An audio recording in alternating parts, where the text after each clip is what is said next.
and the Black podcast. We're all about sharing stories of entrepreneurs here in DMV, sharing their challenges, their struggles, their victories, and ultimately how they build a business that stays in the black. So I'm so excited to have you on the podcast today. So to start off, I didn't read a long bio. So tell us, take 1 or 2 minutes and tell us who you are and exactly what you do. Absolutely. So, my the majority of my career has been spent in marketing. My entire Okay. professional career is in marketing. The majority of it's been spent in marketing operations and marketing technology, Right. working with systems like Eloqua, HubSpot, Marketo, tools like Okay. that.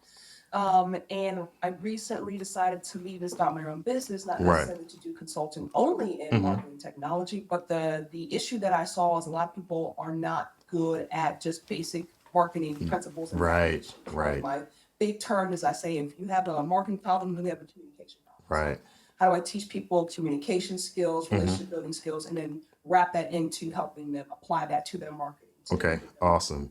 Yeah, I love what you said. One thing that I always get is people ask me, what's the new technology? What should I do? Should it be AdWords? Should it be Facebook, email? But say go back a step. Let's stop leading with technology. Like you said, lead with your problem or your goal you're trying to solve. And then based on that, you can apply the technology that you need. So one of the things that stood out to me when we talked is that you have workshops that are educational and hands-on. So tell me more about those workshops and what are some of the things that you strive to do in those workshops? And so what makes my workshops unique is I really start with, like we said, the problem. Okay. So business comes to me, a small Right. business, medium business, and says, "Hey, I have a problem with Hmm. branding or demand gen or Right. whatever the problem may happen to be." And then I go back and say, "Well, let me teach you again. Hmm. Let's work on what the audience development, Right. right? Let's work in our comm strategy. What's our Okay. messaging look like?" And through that, I'm weaving in Right.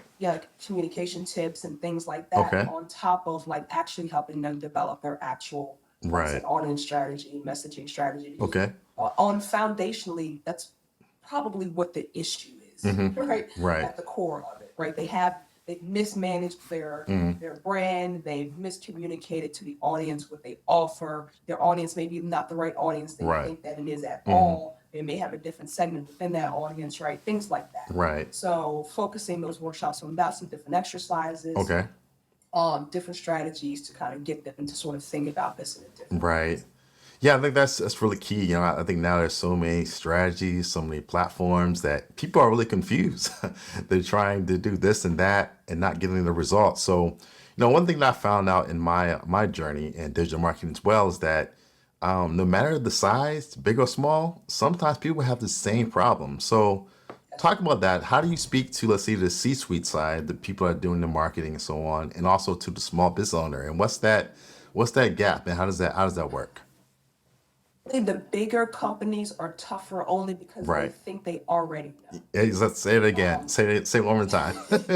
the bigger companies think they already know. So they're Right. harder to teach. Right. And they want to just get to the execution, right? They Mm. don't have as much patience for Right. let's take a step back and reevaluate Right.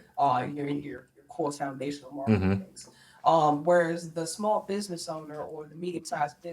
businesses know they have a problem, they're Yes. aware, they're more open to, hey, Right. let's dig into these Hmm. things. So that's the biggest difference. But Right. like you just said, the punchline or the answer to their problem is always normally Yeah. the same thing. Right. Right. Right. Yeah. I think that's right. So, let's talk about that. How did you get into being an educator, getting into doing coaching and mentoring? How did that attract you? Did you see a need for that? How did you kind of get into that field?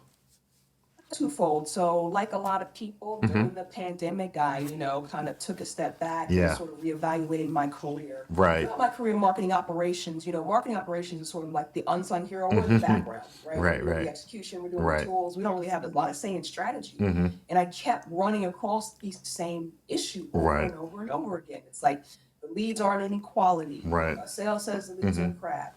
Can't get the right reporting out. The Right. campaign is a failing for XYZ reason. Hmm. And what I realized is like the marketing is not good. The Right. marketing is not good. Right. So it's like that's ultimately the problem. And why is the Hmm. marketing not good? Well, most marketers don't know how to communicate well. Right. Right. They don't know how Exactly. to listen to their audience well. Right. They don't know how to respond accordingly to the audience. They don't know how to tap into an audience Right. emotion, right? All these Mm-hmm. things have to ultimately come back to being good communicators. And Right. also positioning marketing that's marketing's function, right? Mm-hmm. Marketing's function is not necessarily to drive sales. Yeah, Right. it is, but its definition of marketing is to communicate value to Right. the audience, right? Right. So let's go back to do that. And then if you do that well, you'll get sales. Right. Right. Right. So put marketing back into its proper Mm-hmm. position, where it's being the communication arm for the business. Right, right. Yeah, I love that. And, I always tell people in my workshop and consulting, like, it's always about the customer, the end user. It's not about, what you like, what Exactly. colors you like, what marketing platform you like. I would say if your customer says, I want a phone call, you need to call them. If they want a flyer, do a flyer. They want an email, do email. So I think that's Exactly. really important, to keep that focus on the customer. And one thing too I love about hear you talking is that I would say that marketing is a long-term strategy. It's not like a one-off Exactly. thing is done. And when it comes to marketing and digital marketing, I would say it's never done. You're always tweaking, you're always Yep. changing because your marketing has to grow and change as your audience grow and changes. So talk about That's right. that. How do you help companies Yeah. know that they have to continue to evolve and change their marketing based on what's happening in the market and also with their customers?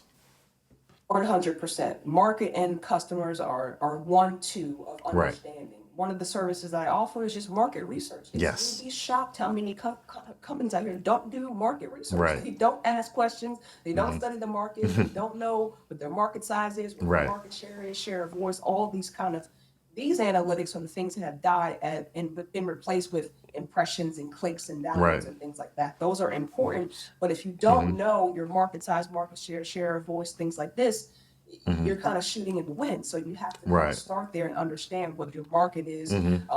how people communicate in your market, what's the audience type for that market, what emotionally drives them, things like that. I mean, I always start there with Right. my clients and understanding Mm. where they're at within that particular market. Right. You'd be surprised how many clients that I have that I've been Hmm.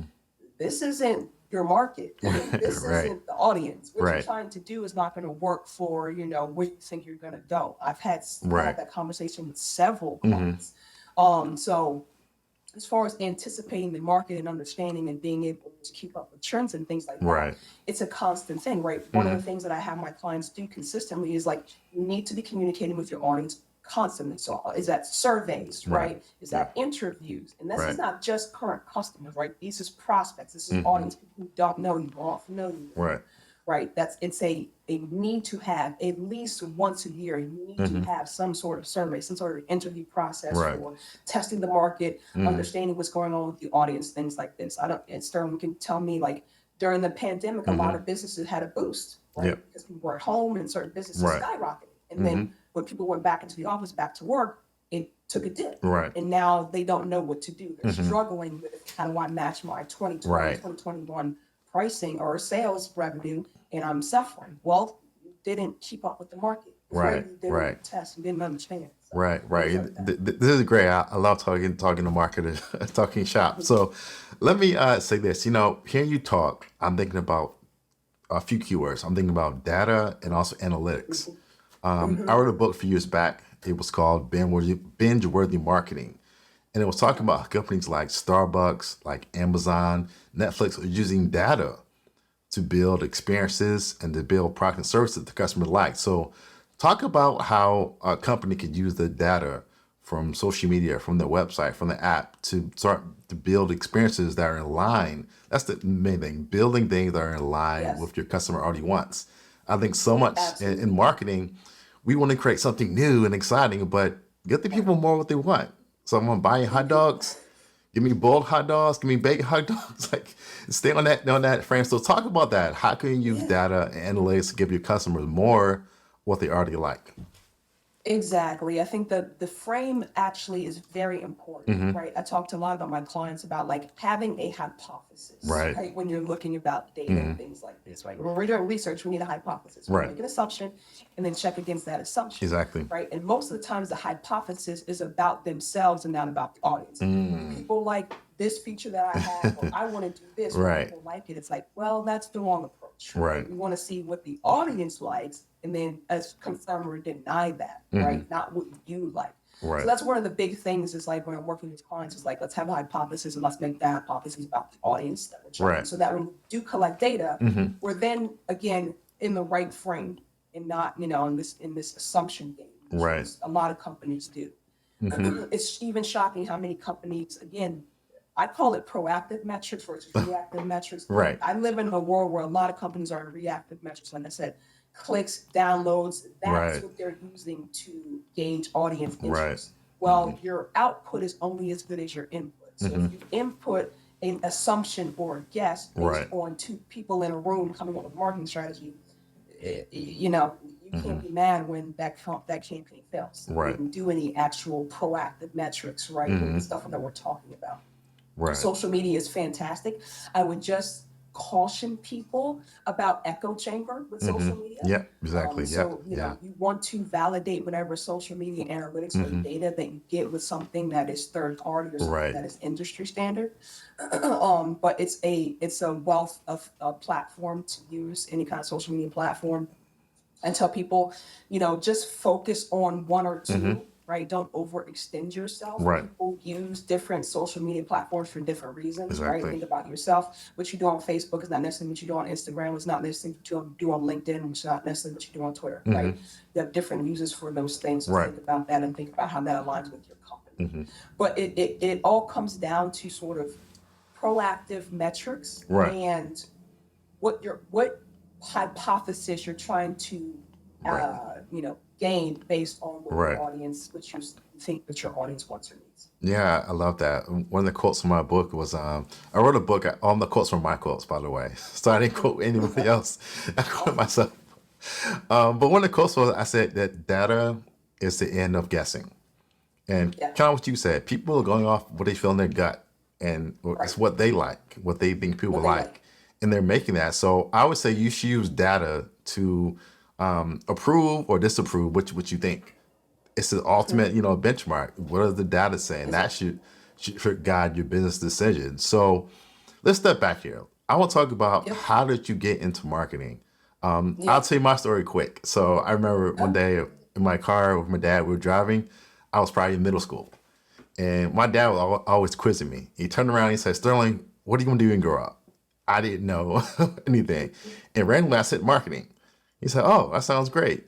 And I just said it. But, I looked into it. I said, oh, I do love marketing. So what was your thing? What was your pull to marketing? What was that time that you say, hey, this is the thing that I want to do and that I want to spend my time doing? How did you get that draw to marketing? I tripped and fell into marketing. Okay. So out of college, I Right. had an American Studies degree. Okay. And everybody said, what are you going to do with that? And I said, I don't know. Right, I literally picked my degree based on it because it had the least amount of math requirements. I don't like math. I hate math. I was like, what Right. do I have? What has the least amount Right. of math requirements? Right. Okay, cool. Mhm. That's it. I had no plan. Right. In my senior year, I interned Okay. with a company, a cybersecurity company. Right. That was an early adopter of Eloquent at the time. This was Oh, wow. 2007. Okay. They were like customer number 7 of Eloquent. So Oh, wow. super early in marketing Wow. automation, marketing Right. technology. Mhm. And that's how I got started in marketing. I fell into Okay. it and loved it. I eventually Right. went back and got a master's degree in marketing. Okay. But how I got into it is just happenstance. I was just Right. like, okay, I guess we're gonna do this and ride it. And I fell in love with it. I mean, there's Right. a lot of things to marketing. Like I said, there's psychology in there, there's writing, there's Right. creative. It uses so many parts of your brain to Right. be very good at marketing, and Right. it's always changing, always dynamic, exciting Mm. field. So yeah, that's how I fell in love with it. Right. That's awesome. So I think digital marketing has changed so much. I remember when I was in college, I graduated back in 2005. This whole digital thing, marketing was new. So kind of like you said, I had to pull from all these different places to make that. Now constantly have, tracks with digital marketing and e-commerce, all that stuff. But I had to make it up as I went. So, but during that time, I found mentors that kind of helped me down that path. Maybe they weren't digital marketing, but they did, email, or maybe they did video or podcasting. So what are some of the early influences, the people that helped you along that path? I have personal mentors, and then I have The industry big ones. mentors, Right, people that I right, right, look to, right. yeah, for expertise and Mm-hmm. things like that. Personal mentors is my first boss ever. Her name was Michelle. She worked at the company that I mentioned that I Okay. interned with and eventually got a full-time job. Right. She saw something in me I didn't see in myself at the Okay. time. The woman who was running our Eloquent at the time decided to leave for another opportunity, and she kind of plucked me and said, "Hey, Okay. do you want to do this?" And Right. completely started my career. Okay. And still talk to her to this day. Genius woman. Just really admire her her marketing acumen, Right. and praise her for it. Again, I would not be here without her. Right. So, Right. personal mentor of mine, just in industry, Mm-hmm. I always look to the giants: Philip Kotler, Mm-hmm. David Ogilvy. I think people need to kind of go back to these The guys, especially in OGs. a digital world. Yeah. Geniuses, Right. and they're people that I reference to all the time Right. because in digital marketing in particular, you're gonna get a lot of like Mm-hmm. do content Right. and Right. Right. funnel and sort of things like that. I'm Right. like, you go into a college, well, you don't mention anything about that. Right. Right? You know what I mean? Mm-hmm. And still a genius marketer. So like, what are the foundational principles you Right. need to make this happen? And Mm-hmm. if they're not there, then this is not going to be a successful marketing campaign. So Right. let's make sure those things are there. Right. Yeah, I love what you said about going back to the foundations, principle of marketing. Those things I think mean so much. I used to watch Mad Men a few years ago. That was one of my favorite shows, and I always laugh when Don Draper would go into his office and there was no computer. There was a printer, maybe there was a few books, Nope. but back then people did so much stuff by using this by thinking. Yep. So I think we can draw a lot from that. I think sometimes now in digital, in some ways, digital has become a crutch. We can log into a program, we can download data, we can look at things and do that easily. I think now it's becoming a crutch as well. So let me ask you this: what were some of the challenges? Well, let me back up. What made you leave corporate America and transition into doing your own thing, being an entrepreneur? Yeah, I mean, the biggest thing was just being, like I said, the biggest need that I saw in the market is kind of go back and Right. teach people marketing. It's like Yes. there's a lot of people, even within marketing, but Right. your C-suite and stuff like that, that really doesn't Yeah. understand marketing. And Mm-hmm. it got frustrating for me Right. to that marketing was always sort of whittled down to just analytics and driving sales. Like Yeah. that, I'm Yeah. not negating that is important, but that Right. is not the function of marketing. The function Right. of marketing is to communicate value to an audience, and if Right. you do that well, that will result in sales, Mm-hmm. right? And when you just kind of put marketing in a corner of the only way that you can be valuable to me is if you show me the Right. return on the dollar, Right. then you're bastardizing marketing, Mm-hmm. not letting it do what it's supposed Right. to do, to build that relationship, build that brand, communicate Mm-hmm. well, right? Right.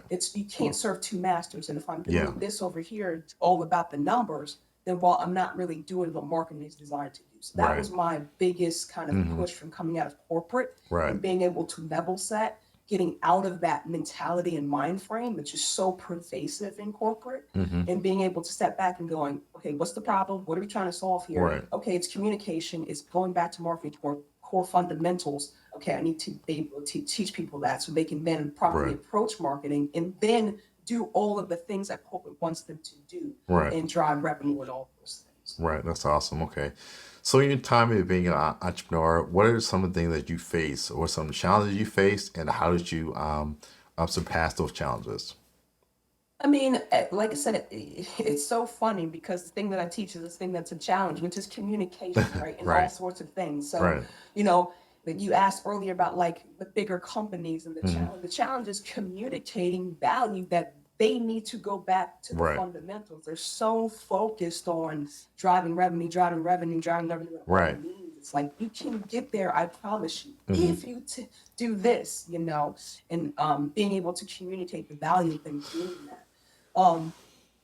From a kind of just other challenge that I've seen and had is just being able to uh, not teach people, but working with people on patience. Right. A lot of times it's like everything in our Has to be society now, is now, quick, fast, now. in a hurry, how to get the Yes. quickest Yes. result, as soon as possible. And kind of like Mm-hmm. you were saying before, it's like marketing takes time. You're building a relationship with somebody, you're establishing a Right. brand.